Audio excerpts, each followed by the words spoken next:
I'm Mark Lichty, and I'm here with noted TV host Paul Ryan.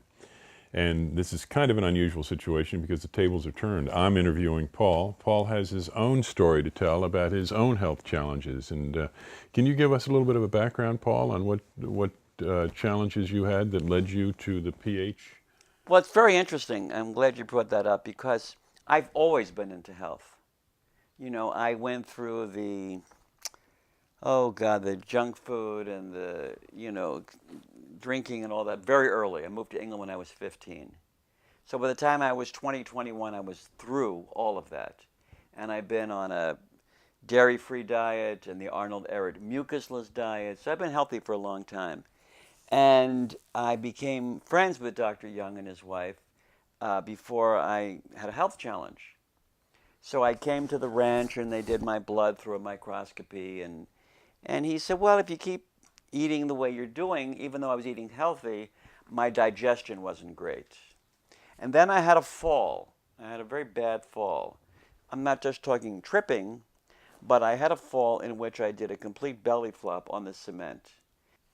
So as a result of that, I went to a place that's called Global Cardio Care. They do preventive stuff. So while I was there, they had a doctor who visits once a week, and he did an examination with me, and he said, you're in great health. And I said, do me a favor, this area seems hard. I don't know what it is. So he put me into an ultrasound room next door, and the person who diagnosed me said I had my spleen was 3 times the size of what it should be. And I had a blood test, and my white count was high, around 29,000. So I went to an oncology for another test, and he came out real quickly. He said, your white count is up 29,000, and you have chronic myelogenous leukemia, which is kind of a shocker.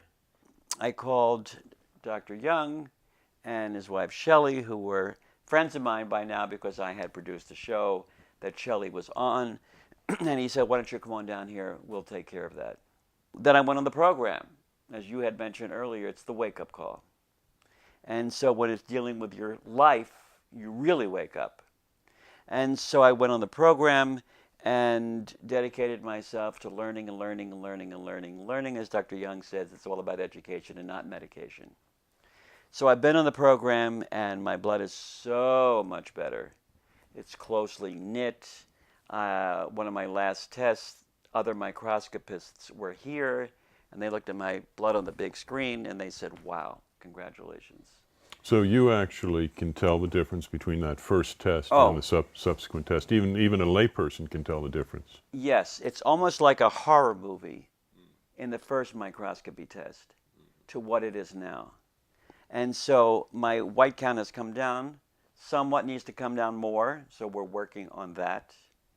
And I'm committed to the program, and I'm committed to sharing Dr. Young's message and Shelley Young's message about the PH Miracle Program, and I moderate different events with them. And nothing excites me more than being with them and spreading this word, because health is your own individual wealth. Without it, you're in crisis mode. And so it's mental, physical, emotional, and spiritual. And so there's somebody here at the PH Miracle Center who does emotional release work. And I worked with her a few times. And she has beautiful affirmations. And it's, thank you for my healing. Thank you for my blessings. Thank you for the peace in my mind. And it seems deeper and it seems more real, as opposed to being at the mercy of somebody who's giving you a diagnosis and coming from a fear tactic. So why is it that the medical profession isn't all over this? I mean, I know Dr. Young is training his microscopist, but beyond that, I don't think the medical profession has embraced this, or am I wrong? You're absolutely correct. And you have a very compassionate way of talking about the medical, much more than I do. And it troubles me. it troubles me in a big way. And so Dr. Rob handles it beautifully when he talks about the medical industry. And you talk about it, that they have good intentions. But unfortunately, the world is run by the pharmaceuticals and medical. People are waking up. And so there's the good news and there's not so good news.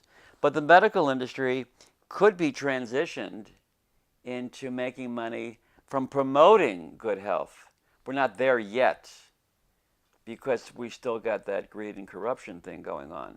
This picture of your blood, a picture is worth 1,000 words, and this picture of your blood, for you, was very dramatic. And to have somebody explain it, because if I didn't know, God knows what could have happened. So knowledge is power, including in your health. To know that your health can be transformed by the input. Is it easy? Absolutely not, because change isn't always easy. But change is necessary. And so it can be scary, it can be fear-inducing, but great days are ahead of us.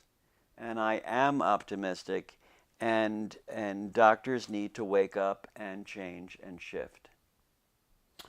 Thank you. Is there any question that I failed to ask you that I should have asked you? Only that, Paul, is it a burden to be so handsome? I mean, that's the only question that you didn't ask. Is it a burden on society? But I'm willing to live with it and live through it. I'm sorry I didn't. It was on the tip of my tongue, Paul. I got that. Thank you so Thank much you very for much. this interview.